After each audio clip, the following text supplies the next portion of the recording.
Meus amados, vamos pensar agora, nesse momento, sobre o ministério de música na igreja.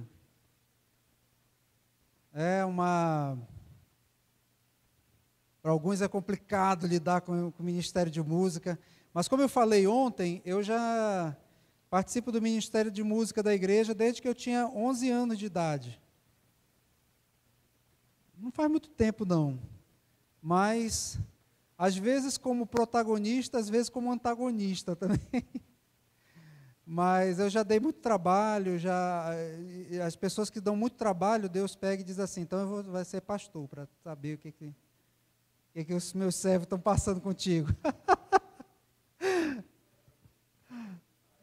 Muito bem, vamos pensar então um pouquinho aqui sobre o ministério de música da igreja. Uma vez me fizeram a seguinte pergunta: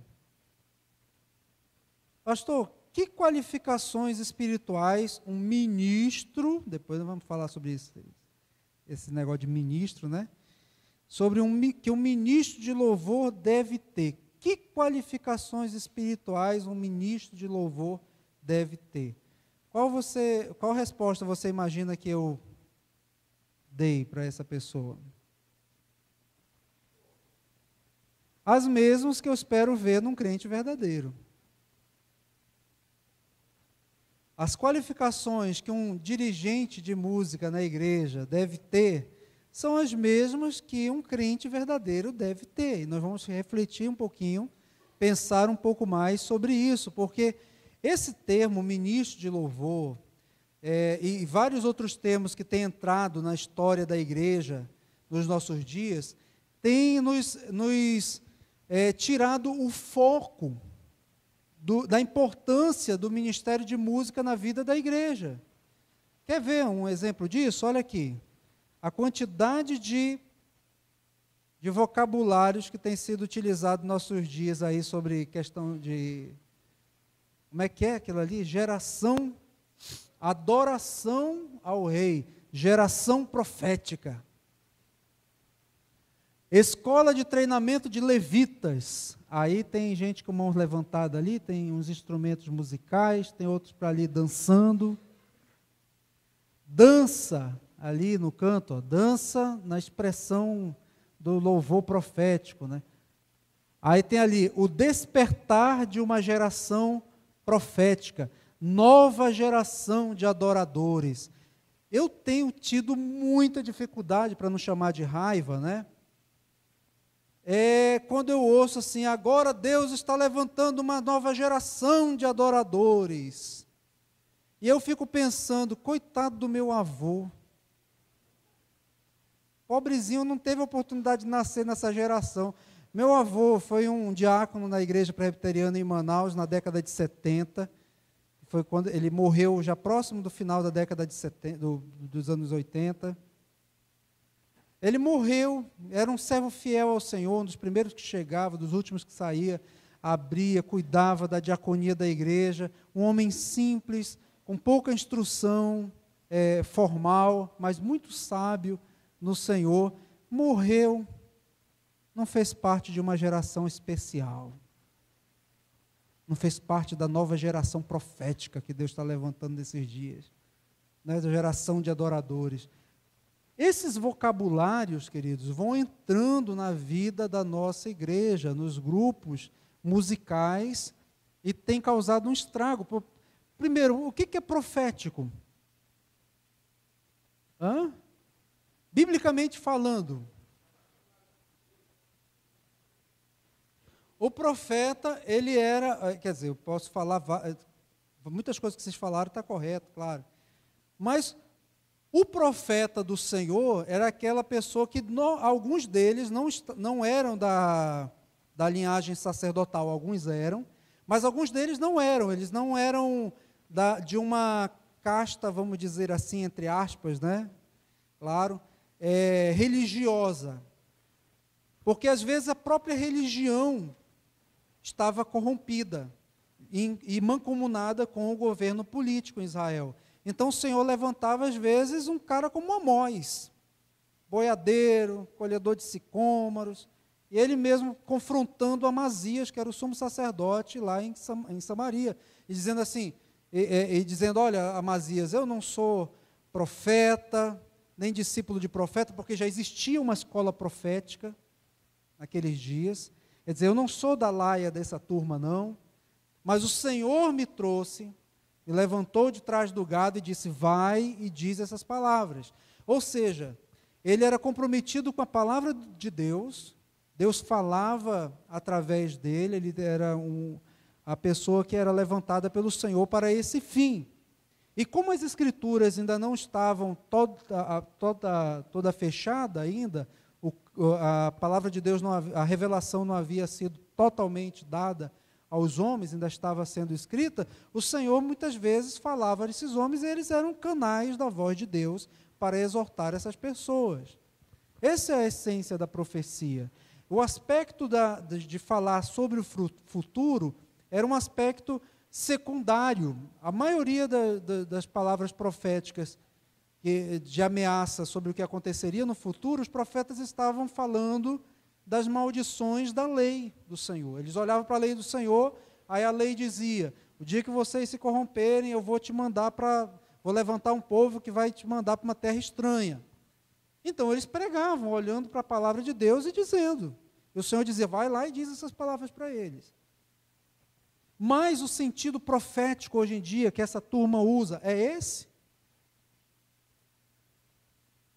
Vamos dizer, a aplicação hoje do ministério profético, vamos colocar assim, seria uma atualização, quando eu estou pregando a palavra de Deus, eu estou exortando a igreja, Deus está, pela sua palavra, não por mim, mas pela sua palavra que está sendo exposta, às vezes revelando questões do coração, anunciando a palavra de salvação, denunciando pecados que estão escondidos na vida da igreja. E isso aí é um ministério profético, nesse sentido bíblico. Mas quando nós falamos hoje de ministério profético, no meio evangélico que nós estamos vivendo, o momento que estamos vivendo, é isso? É pregação da palavra? Ou eis meu servo que eu te digo? Ou então olha, você tem que usar as palavras, que as suas palavras têm poder, ela traz a existência que não existe. Não é assim? Então o termo, a gente já fica com medo de usar esses termos, mesmo que sejam bíblicos, porque o sentido que eles estão tendo hoje estão corrompidos. E aí quando se fala de um despertar de uma geração de adoradores, uma geração profética, muita confusão vem à mente. Então eu gostaria de refletir aqui com os queridos um pouco sobre essa questão do ministério de música. E você pode anotar as perguntas aí, e amanhã à noite eu e o reverendo Jairo, nós vamos estar respondendo algumas dessas perguntas. Que conselhos nós poderíamos ouvir sobre grupos musicais? Primeiro, substitua o termo grupo de louvor por ministério musical, ministério de música, grupo musical, porque não é só louvor, a música na igreja não é só louvor, não é só adoração. Tem músicas que falam que ensinam, tem músicas que têm a finalidade didática de ensinar, por exemplo, sobre a Trindade. Então nós não cantamos só louvores. O que é louvor? Alguém poderia... Um elogio. Então quando eu louvo alguém, eu posso louvar até uma pessoa, né? Dizer assim, Rogério, pastor Rogério toca muito bem esse teclado. Eu estou louvando. Eu não estou adorando, eu estou louvando. Então a expressão, o termo louvor, é um elogio e pode ser aplicado, muitas vezes nas Escrituras, a Deus. Não é? Então, essa questão do louvor, deixa eu abrir aqui. Eu acho mais adequado, eu prefiro usar o termo grupo musical,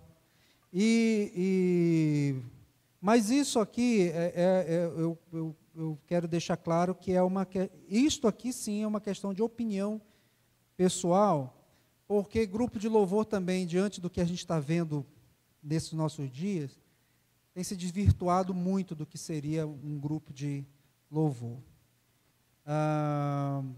ministério musical, então, ele cuida da música da igreja, da execução dessa música, tanto músicas de louvor, quanto de adoração, como de comunhão, quanto músicas que têm uma mensagem exortativa, ou músicas que tragam algum conteúdo didático também. O outro ponto que eu quero colocar, isso sim, aí já não é uma questão de opinião pessoal, é uma questão bíblica. O ministério de música não é formado por levitas, irmãos. Por quê?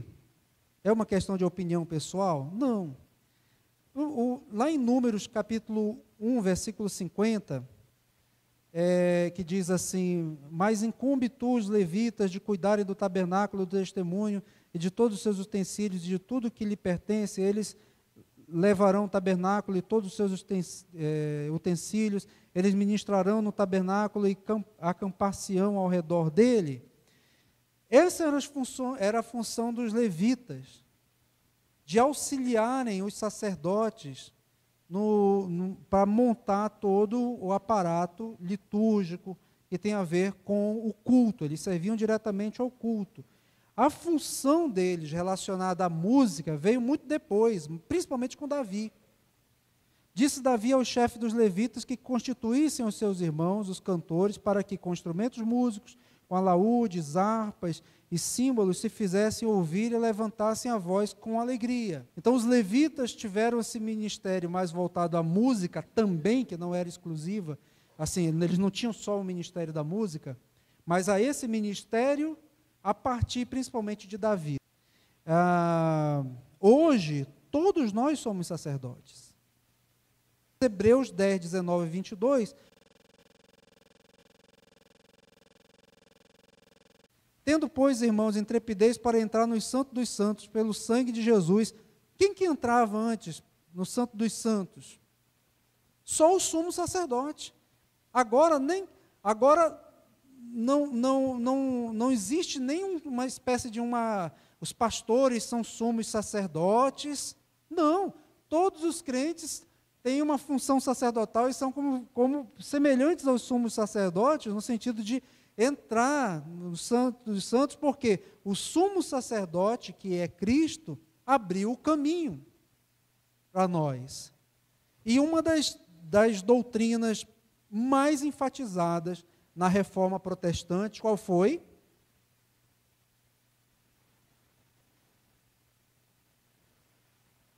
O sacerdócio. Por que que então, eu sou membro de um grupo musical, tá, queridos?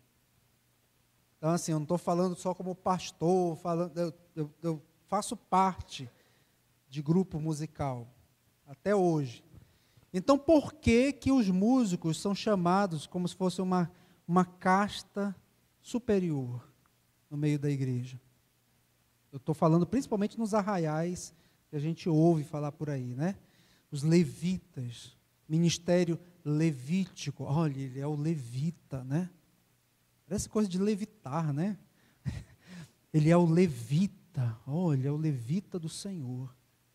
A igreja toda está adorando a Deus, mas os levitas estão, porque se coloca num cenário gospel, até o termo, né, ministro de louvor. O que é ministro? O que significa a palavra ministro? Servo, escravo, né? O servo. Mas ministro tem hoje esse sentido de servo? De maneira geral, que está chegando aqui o ministro das Minas e Energia. Aí você olha, uma pessoa, um servo, humilde. Hã? Ministro não tem mais esse sentido de servo. Eu não estou contra a palavra ministro, ministério. Eu vou usar muitas vezes aqui a palavra ministério. Ministério é serviço. Então, o ministro é o servo. Então, o que essas pessoas têm de especial?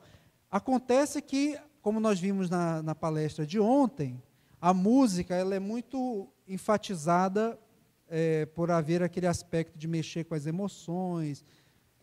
Se até mesmo nas tribos indígenas, os pajés e outros rituais que eles dirigem lá, eles usam a música como uma espécie de um transe quase, além do, lógico, dos alucinógenos e tal, mas a música vem junto para ajudar no transe. A música está presente, às vezes, para ajudar nas meditações transcendentais, nas induções que algumas pessoas fazem para você sair do seu corpo, não sei o quê, fazer viagem astral. E aí tem aquela música ali instrumental que é colocada. É criada uma aura mística em torno da música, e isso está entrando no meio da igreja. De forma sutil. Aí vai entrando, e nós não vamos nos apercebendo disso. Todos nós somos sacerdotes, o sacerdócio universal dos crentes. Os músicos, cantores, tocadores, nós não somos levitas. Nós somos servos do Senhor. Tão sacerdotes quanto qualquer um outro membro da igreja. Estamos numa função, que às vezes tem um certo destaque, porque ela está aqui na frente, para conduzir, como nós vamos ver daqui a pouquinho, o momento da música na igreja. É importante que nós saibamos disso. Queridos dirigentes de cânticos na igreja, essa é a função principal. Ou seja, por que nós precisamos de um condutor? Para dizer o momento que nós vamos começar a cantar, para saber se nós vamos voltar à primeira estrofe ou ir adiante, ou seja, ele vai dar a firmeza. Alguns fazem isto até regendo, né? É tempo, o mestre está mandando dar marchar. Tudo bem, mas ele está ali conduzindo a igreja. A função principal é esta. Só que alguns querem fazer daquele momento o seu momento. E aí a coisa começa a degringolar, não é? O momento da música congregacional da igreja não é o seu momento. Parece aquele camarada ali, ó, ele está no momento dele. Aí cabe as ministrações.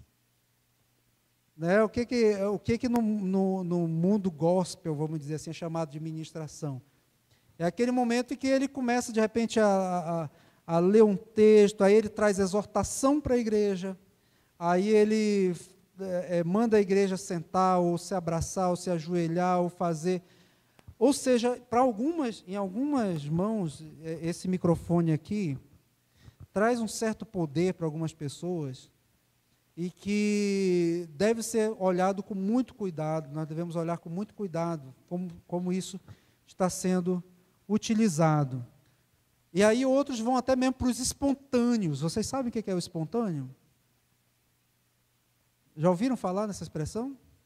O espontâneo é assim, o instrumental fica aqui tocando, aí ele começa, né, a falar, Senhor, tu és grande, aí às vezes começa a cantar junto, deve estar ali fazendo o tom, e tu és maravilhoso, e tal. Aí o pessoal está ali, aí parece dar aquele negócio, né, assim, aquele camarada está entrando em alfa. Aí vai, a impressão entra de sola.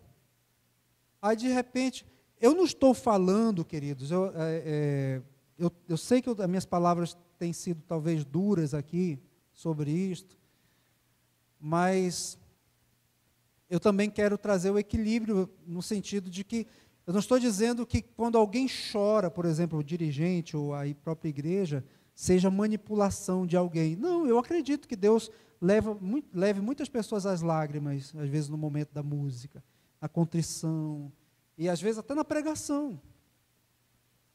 A pregação está sendo ali dita. Quantas vezes eu já chorei pregando a palavra do Senhor, e já vi irmãos chorando, ouvindo a palavra do Senhor. Então, a questão não são as emoções, a questão é quando os dirigentes, não se atentando para esses perigos, eles começam a entrar e a imitar aquilo que ele vê num show, aquilo que ele vê e que é vendido como se fosse o último lançamento, o mais recente lançamento sobre como dirigir a música na igreja.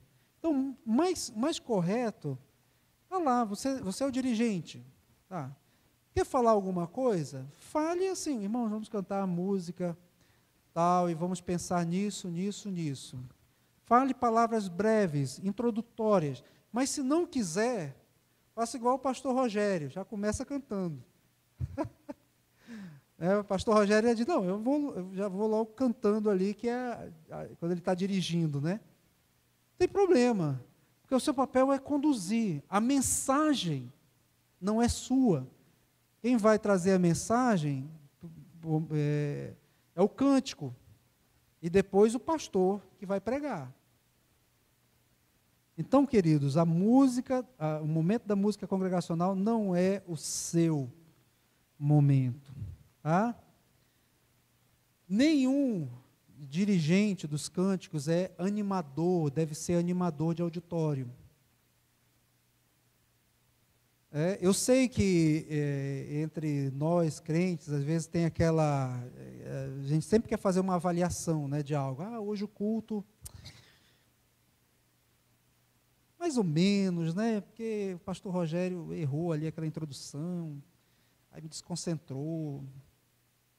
A pregação hoje, né? Pastor Santarelli ali, não sei, parecia que ele não estava assim, inspirado, né? Eu estou falando alguma inverdade assim, ou só acontece lá pela minha região, lá por Roraima? Queridos, nós somos pecadores. E às vezes a gente quer medir ali, né, o nível de espiritualidade. E aí o dirigente, ele tem a preocupação de querer dizer assim, eu quero que hoje a igreja, né, vamos fazer um louvor que liberta. Louvor liberta, eu pensava que fosse a palavra de Deus que libertava, o Espírito Santo através da sua palavra, mas o louvor... eu vou fazer assim, aí vou fazer um louvor extravagante, né? Já ouviram essas expressões também? E aí ele toca fogo, tenta tocar fogo na igreja, em vez de incendiar naquele sentido de aquecer os corações, finda por chamuscar e trazer muito incêndio, assim, negativo, né? Destrutivo para a vida da igreja. Mas eu quero dizer para os queridos que, novamente aqui o equilíbrio. Ninguém está falando também que o dirigente tem que chegar lá e ficar lá. É tempo, como se fosse um robô, né? Porque eu não posso demonstrar emoções, o pastor falou, eu não posso motivar o pessoal, então tenho que fazer aqui a minha parte. Não, mas você pode dizer, queridos, vamos cantar com todo vigor ao Senhor esta canção que diz assim, é tempo, que o Senhor Deus nos motive realmente a andar para a honra e glória do seu santo nome. Vamos cantar? E aí faz a introdução, é tempo. Pronto, resolveu o problema. Você não manipulou ninguém, você não quis, você motivou a igreja a cantar, porque o papel do dirigente também é motivar, nesse sentido, biblicamente a igreja, palavras curtas, não precisa ir para fazer nada disso, porque é o Espírito Santo de Deus que fará a obra. O culto não é a ninguém, é a Deus. É Ele que tem que gostar. Aí um conselho mais técnico, né? Não façam segunda voz, ou dueto, ou outro arranjo qualquer. O dirigente, ele é a voz principal. Conduza a voz principal. Não pode ter um outro grupo junto. Eu estou usando mais ali o pastor Rogério hoje, já que ele não vai estar aqui amanhã, então eu tenho que castigar bastante ele hoje aqui. Mas eu estive pregando uma vez lá na primeira, lá com o pastor, que é pastor lá também, o pastor Everton, e tem um grupo maravilhoso de vocal das meninas lá, e tem um rapaz também, mas maravilhoso, lindo. Mas eles estão fazendo back, eles estão ajudando a igreja a cantar, e estão trazendo ornamento, beleza para... Não estou falando que não se deva ter vozes no grupo musical. Pode ter, mas você é o condutor principal. Tem gente que às vezes a igreja está cantando e ele está orando na hora do cântico. Não, você é o condutor principal, conduza a igreja. E aí vem, né, substitua esse termo, talvez dirigente de cânticos, liturgo também é um termo mais formal, não é? Mas, enfim, esse número 5 aí já é só um conselho mesmo, é uma sugestão que eu dou, aliás, para estes queridos. Aos meus queridos músicos, aí, digo como o apóstolo Paulo, né? Eu, músico com vocês. Aos meus queridos músicos, mais alguns conselhos, né? Eu sei que alguns pastores aqui, seminaristas, estão dizendo, mas eu não sou músico, não sou dirigente, mas nós lidamos com os grupos, né, musicais. Então, isso aqui é ferramenta para você. Desenvolva o seu potencial musical, músicos. Vale também para os cantores, né? Nós temos hoje tantas possibilidades de tocar músicas de várias maneiras, com vários arranjos, que embelezam a música. E o nosso Deus, Ele nos deu o dom da música, Ele nos deu a capacidade de criar arranjos musicais, de beleza estética. E isso não contradiz, não está em contradição com a música do culto. Quer dizer, é música do culto, então tem que ser aquela música com poucos acordes. Não, se o nosso Deus é criativo e deixou tudo isso aí tão belo, então façamos músicas bonitas, belas, músicas que possam mostrar a criatividade também que Deus deu aos homens.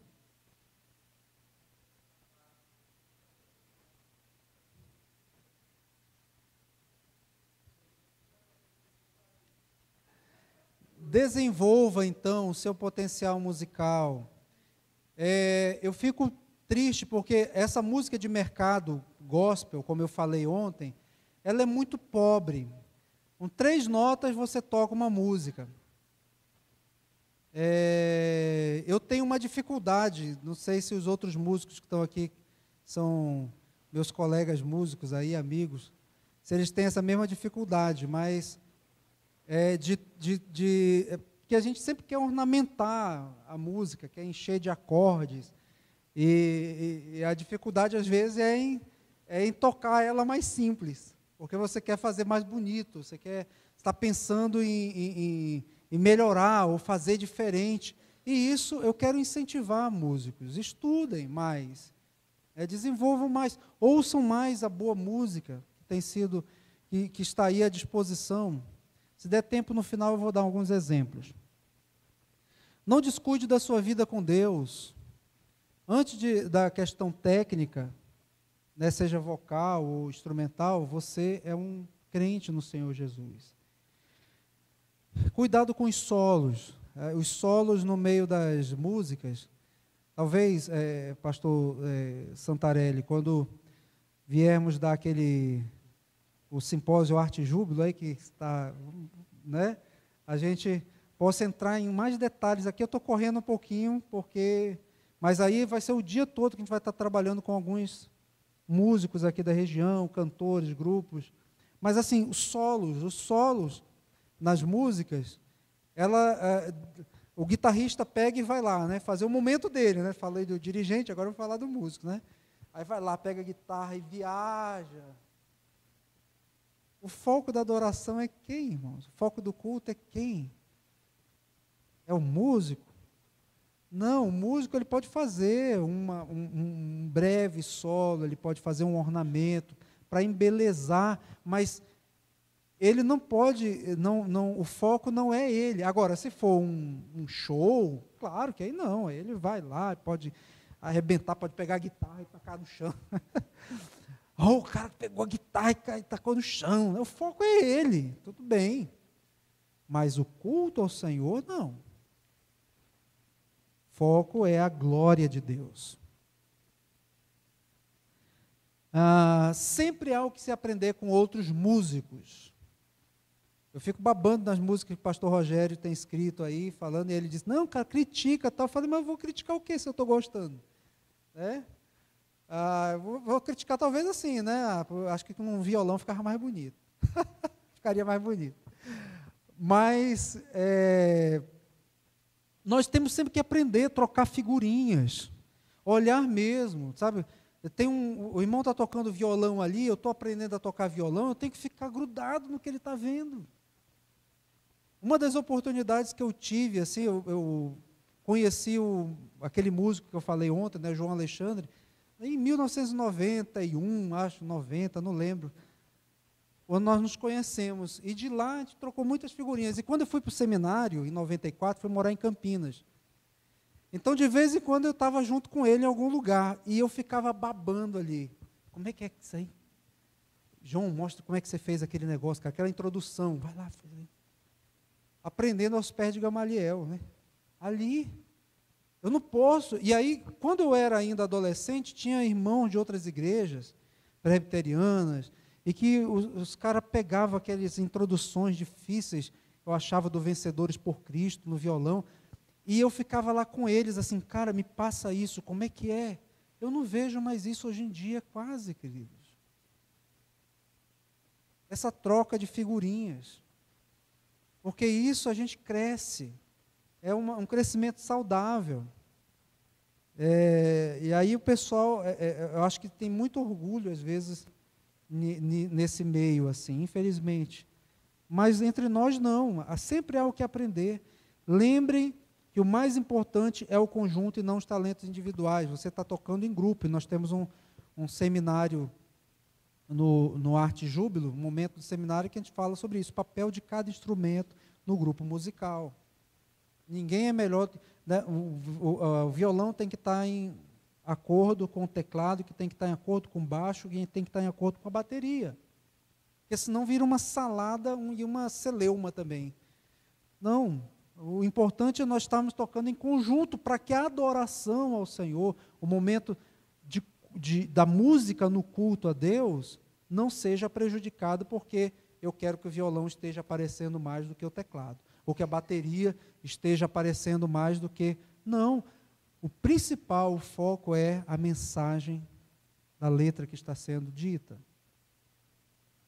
Quinto, envolva-se com a vida da igreja. Todo crente ele deve ser envolvido com a vida e o ministério da igreja como um todo. Por que eu estou falando isso? Porque tem músico, e eu não estou falando daqueles que têm algum impedimento de estar durante a semana. Tem uns que às vezes fazem faculdade, tudo bem. Eu estou falando daqueles que eles só querem tocar no domingo à noite.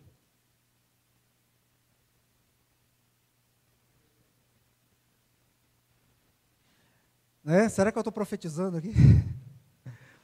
Mas só quero tocar domingo à noite. Aí dia de quarta-feira, ou dia de quinta, o culto semanal, cadê os músicos? Cadê os cantores? Às vezes na escola dominical uma luta para encontrar, eu estou falando eu não conheço a realidade aqui, eu estou falando das lutas e realidades que eu vivi, tanto em Manaus quanto em Boa Vista. Então, que alguns músicos, eles são envolvidos com aquilo que diz respeito, principalmente ao culto de domingo à noite, e a eles ali, mas aí em outros momentos eles não se veem obrigação de estar e nem participar de ministério, de repente na mocidade, serem envolvidos. Não, meu negócio, eu sou músico. Não, nós devemos estar envolvidos, participar das vigílias que a igreja possa promover, os momentos de ajuntamento que pode acontecer na vida da igreja. Eu estou lá presente, com a conferência, eu estou lá presente. Se eu não for tocar, eu estou envolvido na organização, eu estou ali ouvindo a palavra do Senhor. Eu devo estar envolvido com a vida da igreja, como um todo. Selecione aqueles que adentrarão no grupo musical da igreja. Tem muita gente que quer tocar, ou quer cantar, mas não é afinado. Ou não tem o jeito para tocar, irmão. Não dá. O ministério da música na igreja, ele requer pessoas que possam tocar e cantar com arte e júbilo. O arte ali nós vimos ontem, significa qualidade. Né? Ninguém está menosprezando ninguém, não. Porque cada um tem uma aptidão. Eu tenho 2 filhas. As duas vão fazer, uma vai fazer, eu já digo a idade delas, é que uma vai fazer, uma tem 11, a outra tem 6, porque já é agora, já no meados desse mês que elas completam o aniversário. A diferença de uma para outra é de 5 anos. Uma já vai fazer 11, a outra já vai fazer 6. As duas eu coloquei no balé, já há uns 3 anos. A pequenininha tem toda a aptidão para o balé, ela faz um espagate, ela sabe as posições, ela ensina para mim, ó, papai, é assim, primeira posição, imagina eu, ela lá, é a primeira posição, fica assim, papai. Falei, mas filha, os bailarinos têm outros movimentos de balé, mas lá, né, pois é, né, rapaz, eu não tenho o dom da dança, mas está lá, minha filha. A mais velha, a bichinha se esforçou durante 2 anos para o balé, mas ela é muito esforçada. Mas ela pensou o quê? Papai, eu prefiro estudar inglês. E aí já o inglês, ela ama aquilo ali. Os nossos filhos têm aptidões diferentes, não é? Agora, quem é mais especial? É quem dança balé, ou quem aprende inglês, ou quem tem aptidão para matemática? Você que é pai sabe que não é essa a questão. A mesma coisa na igreja. Nem todos vão ser cantores, nem todos vão ser músicos, nem todos. Ah, mas eu quero estar no. Porque eu sinto que Deus está me chamando. Você é afinado? Não, então, meu irmão, não dá. Você pode ter outro lugar na igreja para servir. Claro, você pode não, você tem outro lugar na igreja para servir, mas não aqui. E, por último, para encerrar, trabalhe sob os cuidados do seu pastor. Nós, pastores, temos que nos aproximar mais dessa turminha aqui da música. Nem todos têm o privilégio de ter um pastor no grupo musical. Lá na primeira igreja de Roraima tem 2 pastores no grupo musical e um presbítero. Mas nem todas as igrejas têm essa oportunidade de ter um pastor que às vezes está ali, que toca, né, o que canta, o que está presente ali. Mas nós, pastores, precisamos nos aproximar mais dos nossos músicos, dos nossos cantores, porque eles sofrem muitas pressões, eles são muito influenciados, às vezes, por essa mídia toda que está aí. E não adianta simplesmente eu chegar com eles e dizer, não, essa música não vai cantar. Não. Sabe o que nós fizemos lá em Roraima? Nós fizemos uma classe de escola dominical durante 6 meses.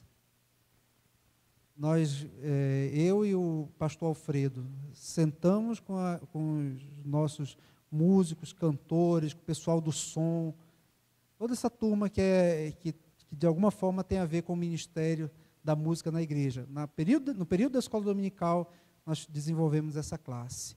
Nós ensinamos para eles o que é culto, qual o princípio regulador do culto, passamos tudo para eles ali, e levávamos ilustrações, às vezes tirávamos vídeos daqueles absurdos que tem no YouTube lá, baixávamos aqueles vídeos, mostrávamos lá para ilustrar, olha aqui, olha esses termos aqui que às vezes têm sido usados em algumas músicas, olha de onde estão pegando, porque todo termo tem uma teologia por trás, e essa teologia molda aquele sistema de valores daquela pessoa. E nós começamos a aguçar, a treinar o ouvido deles, para que quando eles ouvissem algo, eles pudessem perceber, peraí, isso aqui não está condizente com a nossa doutrina. E eles foram, então, eles começaram a ver a importância de se prestar o culto a Deus de maneira correta, como Deus quer ser adorado. E aí, naturalmente, já começou eles ouviam, às vezes, uma música que eles achavam legal, alguém achava legal. A primeira coisa que eles faziam era mandar, ou para mim, ou para o pastor Alfredo, ou para nós dois. Dá uma olhada na letra dessa música e vê se ela está... Porque eu achei muito legal e tal. E aí, a gente olhava aquela letra lá e dava o parecer, isso aqui está ótimo e tal. Mas isso aí foi conquistado. Porque nós, pastores, temos que estar próximo deles. E os músicos têm que olhar nos olhar como pessoas que estão interessadas em cuidar, zelar, e nós não podemos temer pastorear esses queridos, demonstrando amor, demonstrando cuidado, demonstrando zelo, com todo carinho, e fazer exatamente o nosso papel como pastores, né, de zelar pelo rebanho do Senhor. E, claro, além disso, cuidar das vidas que estão ali naquele grupo, né, naquele grupo musical. Ok? Eu sei que eu falei algumas coisas aqui que talvez tenham sido pesadas, mas o meu interesse é trazer-nos para um equilíbrio. Então, uma vez eu ouvi um amigo meu falando assim, olha, a gente às vezes tem que esticar um elástico ao máximo para quando soltar, ele voltar mais ou menos para o ponto que a gente quer, porque se eu simplesmente esticar pronto onde eu quero, se eu soltar, ele vai para o outro extremo. Então, meu objetivo foi trazer essas provocações também relacionadas ao grupo musical, que é uma parte importante da vida da igreja, no que diz respeito à música na igreja. Bom?